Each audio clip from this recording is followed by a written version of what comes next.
कांग्रेस विधायक बोले, अदानी को जमीन देने में सरकार की दोहरी नीति उजागर। कांग्रेस विधायक अजय राहुल सिंह ने सिंगरौली में अदानी को जमीन आवंटन और पेड़ कटाई के मुद्दे पर सरकार को घेरते हुए गंभीर आरोप लगाए हैं। उन्होंने कहा कि इस मामले में एक व्यक्ति ऐसा है जिसके लिए 100 खून माफ है। सिंह ने कहा कि संतोष वर्मा पर कार्रवाई होनी चाहिए, लेकिन सरकार की नीयत पर सवाल खड़े होते हैं, इसलिए किसी ठोस कार्रवाई की उम्मीद कम ही दिखाई देती है। आईटी कंपनियों को जमीन देने और निवेश आकर्षित करने के सरकारी दावों पर भी उन्होंने निशाना साधा। विधायक सिंह ने कहा कि बीते 20 सालों में प्रदेश में कई कॉन्क्लेव और समिट आयोजित हुए। हर बार लाखों करोड़ों की निवेश की घोषणा होती है, लेकिन उसका 10% भी निवेश के माध्यम से प्रदेश में नहीं आता है। उन्होंने कहा कि सरकार सिर्फ घोषणाएं और कागजी निवेश पर भरोसा कर रही है, जबकि जमीनी हकीकत इसके बिल्कुल उलट है।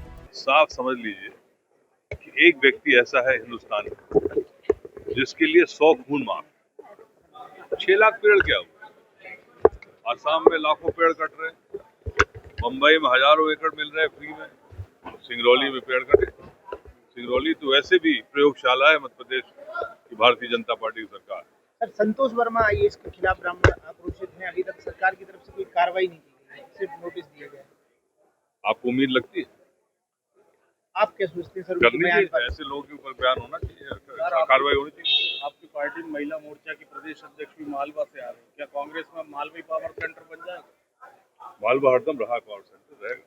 सर, आईटी कंपनियां जो हैं पिछले 2 साल में सरकार से बहुत सारे मात्रा में कहना चाहिए कि उन लोगों ने सब्सिडी ले ली, लेकिन जो सरकारों ने उनको जमीन दी उनपे जो है कि ना तो उनका कोई इंफ्रास्ट्रक्चर खड़ा हुआ ना वो लोग गए। अब स्थिति यह है कि लोगों ने अतिक्रमण कर लिया, कई इलीगल नर्सिंग होम भी चल रहे हैं।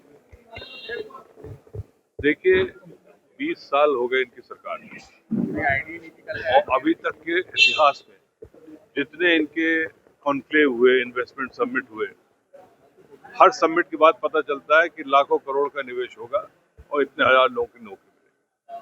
टोटल कर लीजिए, उसका 10% भी कहीं निवेश हुआ हो मध्य प्रदेश में तो बात है।